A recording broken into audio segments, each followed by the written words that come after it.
Hello everyone, this is Preet Kamal and today we will be discussing about programmable logic controller subject, and in that subject we are onto the last topic of the third chapter, and that is the programming instructions using PLCs and the basic programming based on different types of instructions, right? So today we will discuss about the uh, different instructions, that are the basic instructions. I will share with you the screen of Logosoft Comfort demo version, right? That is the software on which now we will do our programming.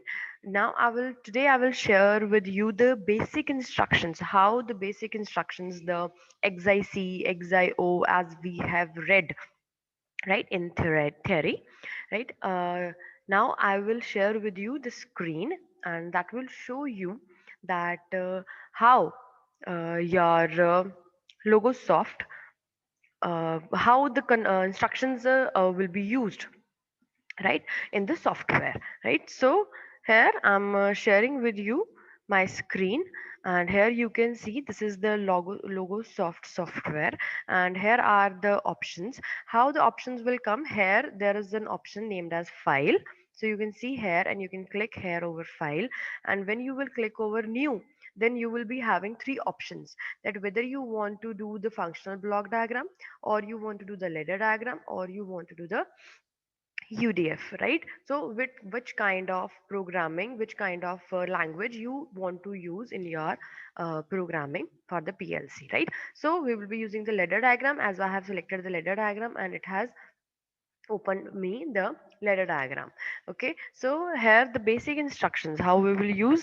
For example, say we are to see that how the make contact instruction will work, right? So what I will do is I will put my cursor on the make contact, and I will pick it up from here, and I will place it in this position, and I will select here the input, that is say input 1, for example, right? So here I have put the input 1, and I can place it anywhere, wherever I want to. Say I'm placing it here. So next what I have to do, I have to put the output, right? So say I have connected the output over here, so I can connect it over here. Then with the help of connection, I can connect this power supply to this contact, and then this contact to the output, right? So as I have selected, I have just made a simple connection, XIC, that is examine if closed condition, right? And then along with that I have connected the output. So then next I can say I can connect here the break contact. Say I'm giving it input 2, for example. I'm giving it input 2, I'm connecting it here, and then again a relay coil over this place, right? So sometimes it moves on to somewhere else, so you can completely pick and place anywhere you want to. Okay, so here and the connection over here, and I am making the connections like this. So I am having two inputs.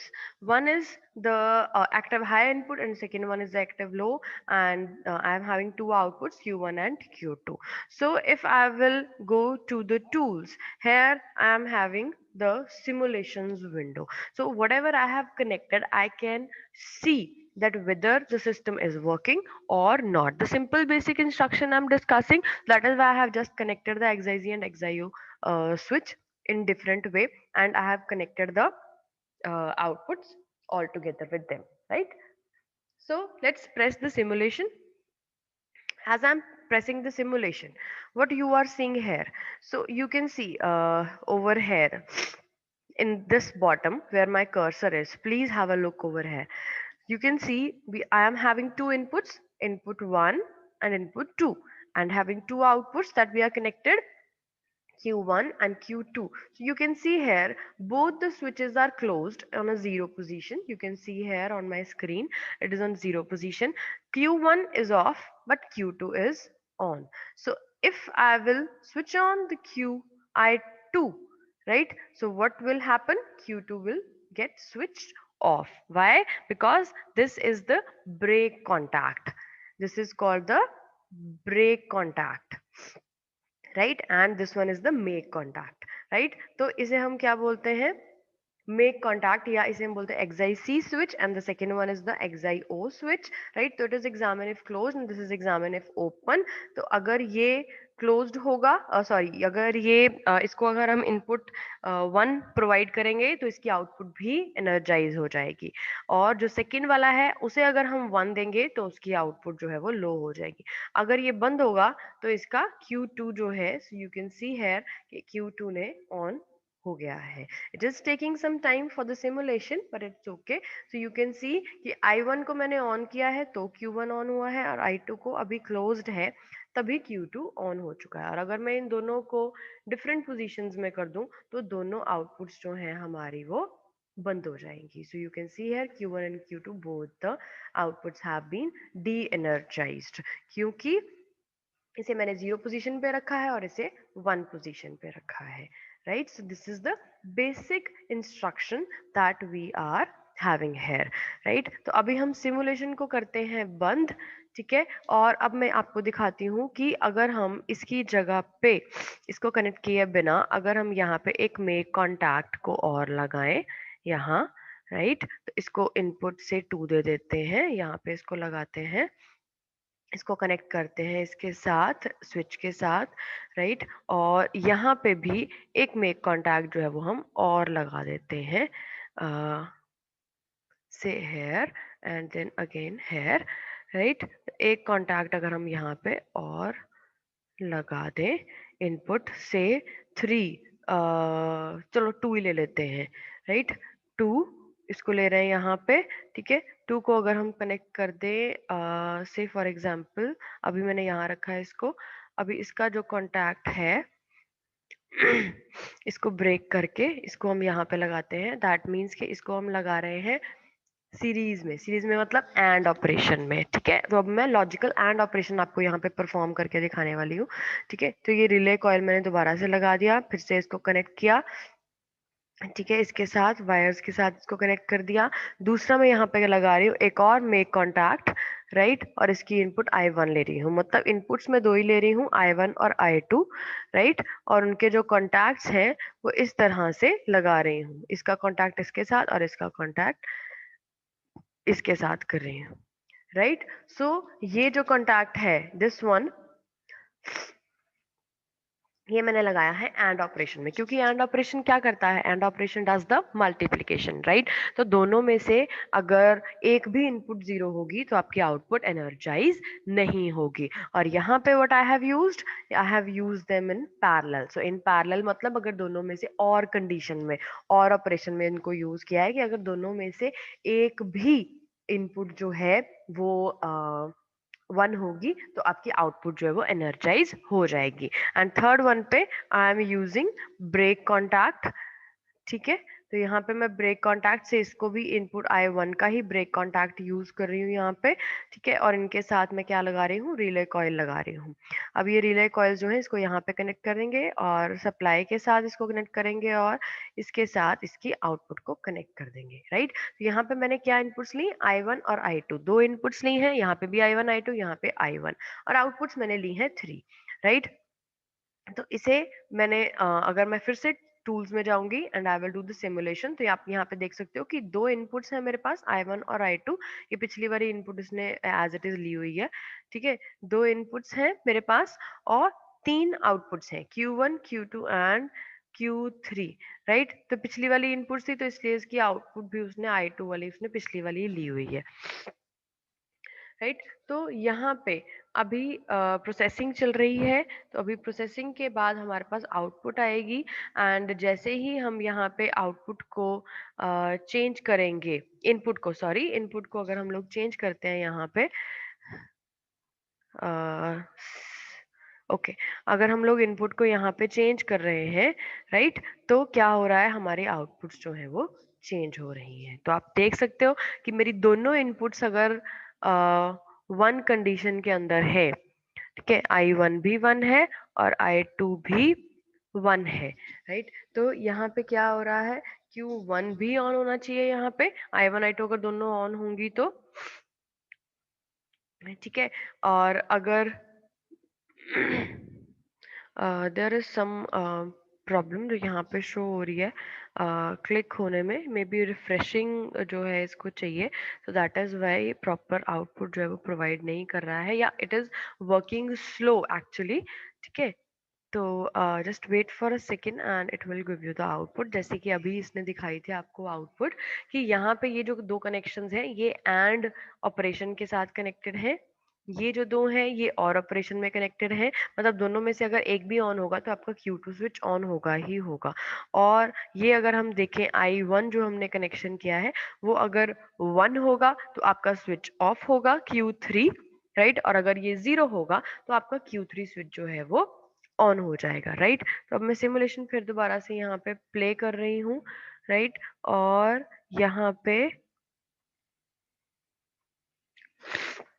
अगर हम यहाँ पे देखें तो मैंने 3 gets का जो connection है वो लगाया हुआ है। 3 गेट्स हैं यहाँ पे, एंड गेट, और गेट, और ये नॉट गेट का काम कर रहा है। Actually the break contact is working like a not gate. तो नॉट गेट की तरह ये क्यों काम कर रहा है, क्योंकि अगर इसकी इनपुट पे हम इसे 0 देंगे तो आउटपुट जो है वो हाई आएगी, अगर इसकी इनपुट हम 1 देंगे तो जो आउटपुट है इसकी वो लो आएगी। तो आप लोग देख सकते हो यहाँ पे कि I1 की वैल्यू हमने 0 की है, ठीक है, और I2 की वैल्यू है 1।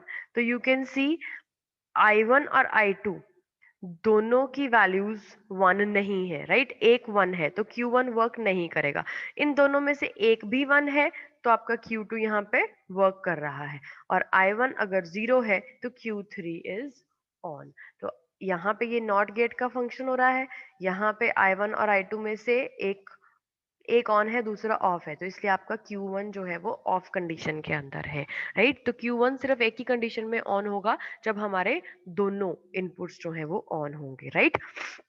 और लेकिन Q2 अगर दोनों में से कोई भी ऑन होगा तो ये Q2 ऑन होगा।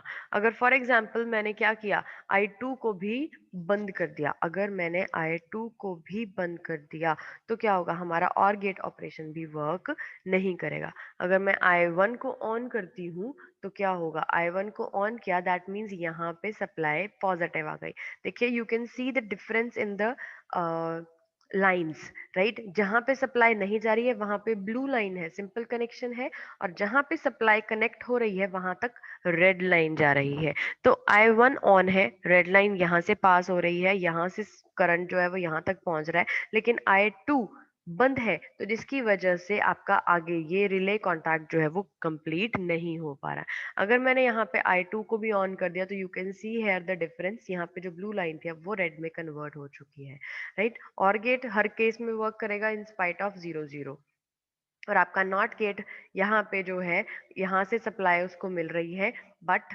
यहाँ पे आगे वो सप्लाई नहीं दे पा रहा है क्योंकि यहाँ पे आउट इनपुट जो है उसकी 1 है, तो इसकी आउटपुट जो है वो 0 रहेगी। आपका Q3 बल्ब जो है वो वर्क नहीं कर रहा है। तो यू कैन सी है अगर मैंने ये दोनों बंद कर दिए, I1 और I2 दोनों इनपुट्स बंद कर दी, तो क्या होगा, ना आपकी और गेट वर्क करेगा, ना आपका एंड गेट वर्क करेगा, सिर्फ वर्क कौन करेगा, आपका नॉट गेट। क्यों, क्योंकि नॉट गेट अगर 0 इनपुट देते हैं तो 1 आउटपुट देता है, और अगर 1 इनपुट देते हैं तो 0 आउटपुट देता है, right. So you can see here the simulation हो रही है यहाँ पे, आप लोग देख सकते हो कि जो भी आपने सर्किट बनाया है, जो भी आपने लेडर डायग्राम बनाया है, जो भी बेसिक इंस्ट्रक्शंस आप लोग यूज कर रहे हो, वो सारी की सारी आपके सामने प्रैक्टिकली आपको नजर आ रही है, right. So this was about the basic instructions, the programming based on the ladder diagram programming based on the basic instructions कि XIC कैसे यूज करना है, XIO कैसे यूज करना है,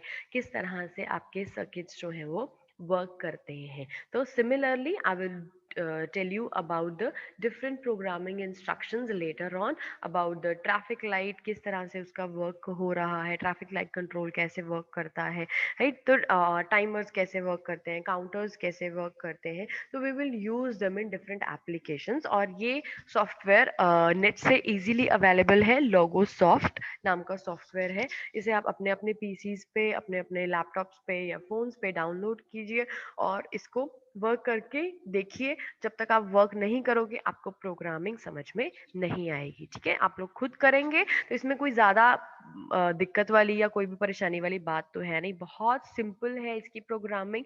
सिंपल कॉन्टैक्ट्स हैं, कॉन्टैक्ट साइड पे बने हुए हैं, आपने सिंपली उनको उठा के बीच में कनेक्ट करना है, उनके साथ वायरिंग करनी है, एंड वेरी सिंपल प्रोग्रामिंग। इसमें कुछ भी आपको लर्न करने की ज़रूरत नहीं है, सिंपली एक तरीके से आपको डायग्राम्स ही बनाने हैं जैसे आप लोग नॉर्मल थ्योरी में बनाते हैं, राइट? तो उसी तरीके से आप लोगों को ये प्रोग्रामिंग करनी है।